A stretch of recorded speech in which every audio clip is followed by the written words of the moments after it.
Donald Trump is destroying Black history in front of our very eyes. While we are distracted with Israel and Iran, they've been busy erasing us. In just 6 months, President Trump's administration has launched a full-scale assault on Black progress that would make segregationists proud. He's ripping the names of Black war heroes off military bases and replacing them with Confederate generals who fought to keep us enslaved. He's gutting Martin Luther King's civil rights-era legislation that protects us from discrimination. And he's doing it all under the guise of restoring equality and ending reverse racism. What equality are they exactly restoring? This is just the same racist playbook that's been trying to erase our progress for generations. But the most disturbing part in all of this is that 2.2 million Black people helped put him back in office. And if you voted for this man, we need to talk. Before we get started, if you enjoy the sort of content you see here on this channel, go ahead and hit that subscribe button. We need each of you to help spread these Black stories that have been hidden from us. Let me introduce you to a man whose name you should know by heart. His name was Sergeant Henry Johnson, and he was a hero in every sense of the word. Henry Johnson was born and raised in Albany, New York. When World War I broke out, this Black man volunteered to fight for a country that treated him like a second-class citizen. He could have stayed home. He could have said, "Why should I fight for America when America won't fight for me?" But he didn't. He put on that uniform and went to war. In 1918, while stationed in France, Henry Johnson single-handedly fought off an entire German raiding party. He fought so fiercely, so courageously, that President Theodore Roosevelt called him one of the 5 bravest Americans to serve in World War I. But here's the thing that'll make your blood boil. It took America 97 years to give this man his due. 97 years. It wasn't until 2015 under President Obama that Henry Johnson finally received the Medal of Honor he earned in 1918. And you know why it took so long? Because he was Black, plain and simple. But the story gets worse. After Obama honored Henry Johnson, they named a military base after him. Finally, this war hero got the recognition he deserved. Black children could drive past that base and see their heritage honored. They could see that we belong in the story of American heroism. On April 23, 2025, Donald Trump signed an executive order stripping Henry Johnson's name from that base. Gone, erased, deleted from history like he never existed. Get ready for this. They're going back to the name Fort Polk, named after Leonidas Polk. And who was Leonidas Polk? He was a Confederate general who literally left his job as a bishop, a man of God, to fight for the Confederacy. He left the church to fight for slavery. Let me get this straight. A Black man who fought for America gets his name stripped away so they can honor a racist traitor who fought against America? Trump's executive order is stripping the names of Black war heroes from 7 different military bases, all of them going back to Confederate names, all of them honoring traitors over patriots. But here's what really tells you everything you need to know. Where are the Republicans? Where's their outrage? Their silence is deafening, because this is exactly what they wanted. This is the plan. But erasing our war heroes was just the warm-up act.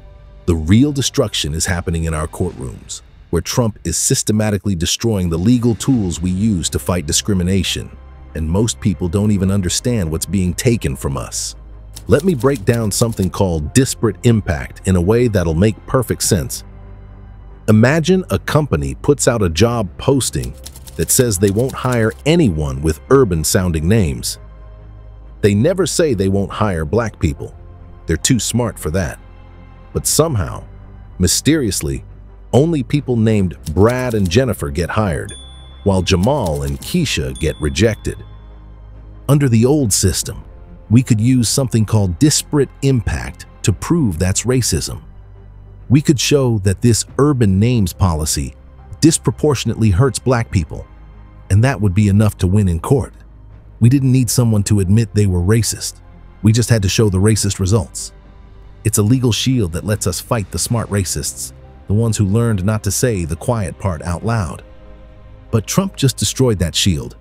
Racists in 2025 are way smarter than their grandparents. They don't wear white hoods anymore. They wear business suits. They don't call us the N-word in meetings. They use phrases like cultural fit and articulation skills. They've learned to discriminate with a smile and a handshake. Trump's executive order just made it open season on black people because now racists know they can get away with it as long as they don't use the magic words. But here's the part that should make you furious.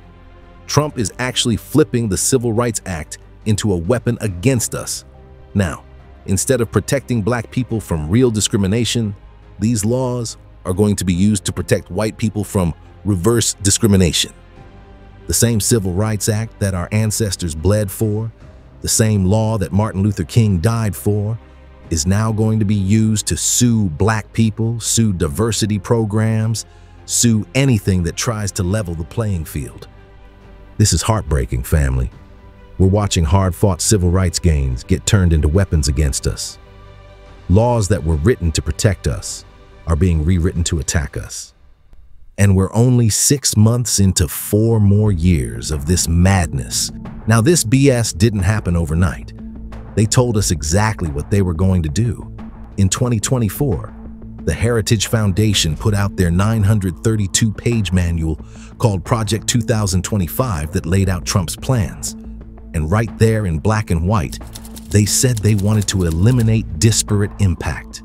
Civil rights attorneys and activists were sounding the alarm about this months before the election, trying to warn black people about what was coming. The information was out there. The warnings were being given. But too many of our people fell for MAGA's lies anyway. And what happened? 2.2 million black people voted for Trump anyway. You want to know something that'll blow your mind? Trump won the election by 2.2 million votes, the exact same number of black folks who voted for him.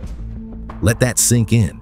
If black people had just stayed home instead of voting for their own oppression, Trump would have lost. But they didn't, and now, here we are. So I have to ask the hard question. Why are black people, especially young black men, voting against their own interests like this? And I know the answer, even though it hurts to say it. Disinformation. It's coming from 2 main sources, and both of them are getting paid to mislead us. First, you've got your black conservatives, the Tim Scotts and Byron Donalds of the world. These people get paid handsomely to be a puppet of the white elite. If you're willing to attack your own people on behalf of white conservatives, you can make a very comfortable living. But the second group is even more dangerous because they're harder to spot. I call them pro-black imposters. These are the YouTube personalities, the Instagram influencers, the TikTok activists who sound like they're pro-black but are actually feeding our people poison. They're the ones saying Democrats are just as bad as Republicans. Really? Which party has been introducing reparations legislation for the last 40 years? Which party keeps blocking it? Which party passed the Civil Rights Act? And which party is currently working to dismantle it? These people are playing y'all. They helped Trump get elected, and now they want to act like they're Malcolm X. Now they want to make videos about racism and MAGA after they helped put MAGA in power. This exact same pattern has played out in American history every single time black people make progress. After the Civil War ended in 1865, black men were elected to Congress. We had black senators, black governors, black judges. Black people were starting businesses, getting educated, building wealth. We were showing the world that when given a fair shot, we could compete with anybody. And white folks lost their minds. They couldn't handle seeing black people in positions of power. They couldn't stomach the idea that we might actually be their equals. So what did they do? They launched a systematic campaign to destroy every gain we had made. First came the violence. The Klan and other terrorist groups lynched black politicians, burned down black businesses, and destroyed entire black communities. But violence alone wasn't enough. They needed the law on their side. So they created Jim Crow, poll taxes, literacy tests, grandfather clauses, They couldn't make slavery legal again, so they created new systems to keep us in a permanent underclass. And here's the key part. They used the law to do it. They twisted the Constitution. They reinterpreted the 14th and 15th Amendments. They convinced courts that equality meant something completely different than what it actually meant. Sound familiar? Fast forward to the 1960s. After a century of Jim Crow, the civil rights movement fought and bled and died to tear down those barriers. We got the Civil Rights Act of 1964, the Voting Rights Act of 1965, fair housing laws, affirmative action. For a moment, it looked like we might finally get the equality our ancestors dreamed of. They couldn't bring back Jim Crow, so they got smarter. They launched the war on drugs to criminalize being black. They created mandatory minimum sentences that sent black men to prison for decades. They gutted funding for public schools in black neighborhoods while pouring money into prisons. And now, here we are again. After 8 years of a black president, after all the progress we've made, here comes the backlash again. But this time, they're being even more clever about it. It's the same pattern over and over again. Progress, backlash, new systems of oppression disguised as fairness. The only thing that changes is the language they use to justify it. So what does all this mean for us? What does it mean for our children? Let me paint you a picture of what life is about to look like for black people in America. If you're a student facing discrimination in school, good luck proving it. Under Trump's new rules, unless your teacher calls you the N-word in front of witnesses, you probably can't win a lawsuit. If your school suspends black kids at twice the rate of white kids for the same behavior, that's just a coincidence now. If you're looking for a job and you keep getting passed over, better hope the hiring manager is dumb enough to put their racism in writing, because cultural fit and communication skills are perfectly legal reasons to reject you, even if they only use those excuses for black candidates. The pattern doesn't matter, only explicit racist statements count. If you're trying to buy a house and you notice black families keep getting rejected for mortgages while white families with similar credit get approved, tough luck. Banks can point to credit scores and income ratios all day long. And even if the disparity is obvious, you can't prove discrimination without that smoking gun evidence. If you're dealing with police harassment in your neighborhood, you better have video of an officer literally saying, "I'm arresting you because you're black." Because stopping black drivers at twice the rate of white drivers, searching black people more frequently, using force more often against black suspects, none of that matters anymore without proof of intent. This is the world Trump is creating. A world where racists can discriminate freely as long as they're smart enough not to say the quiet part out loud.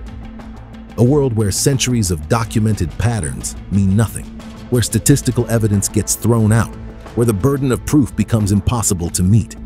And remember, we're only 6 months into this administration. 6 months! They've already attacked our war heroes, gutted our legal protections, and launched dozens of investigations into programs designed to help black people. What do you think the next 3 years are going to look like? I can tell you what's coming next, because they're not hiding it. HBCU funding is on the chopping block. Voting rights protections are being challenged. Environmental justice programs are being eliminated. Every single program, every single law, every single policy that was designed to address the legacy of slavery and segregation is being targeted for destruction. This isn't about making America great again. This is about making America white again. And they're using our own civil rights laws to do it. But you know what? I'm done being disappointed. I'm done being frustrated. I'm done trying to save people who don't want to be saved. But if you're ready to wake up, if you're ready to fight back, if you're ready to honor the sacrifices our ancestors made, then listen to me closely. First, stop amplifying voices that mislead our community. Stop sharing videos from people who told you not to vote or to vote for Trump. Stop giving these grifters the views and likes they need to keep poisoning our people. Cut them off, block them, starve them of the attention they crave. Second, start doing your own research. Read for yourself. Fact check everything. Don't let anybody, not me, not anybody else, think for you. Third, support the organizations and lawyers who are actually fighting for us. Not the ones talking about fighting, the ones actually filing lawsuits, challenging these policies in court, doing the hard work of protecting our rights. Remember who's actually on our side when election time comes. Look at the voting records. Look at who's introducing civil rights legislation and who's blocking it. Look at who's appointing judges that protect our rights and who's appointing judges that strip them away. And fifth, teach your children the real history. Teach them about Sergeant Henry Johnson and all the other Black heroes whose names are being erased. Teach them about disparate impact in civil rights law. Teach them to recognize propaganda and disinformation, because if we don't pass down the truth, they'll inherit the lies. This is bigger than politics, family. This is about our identity as a people. This is about whether we're going to let them erase us from the American story or whether we're going to fight to stay in it. So to everyone watching this video, I want you to share it. I want you to make sure your family sees it. Because the voices telling the truth about what Trump is doing need to be heard now more than ever. They want to destroy our history? We'll carve it into stone.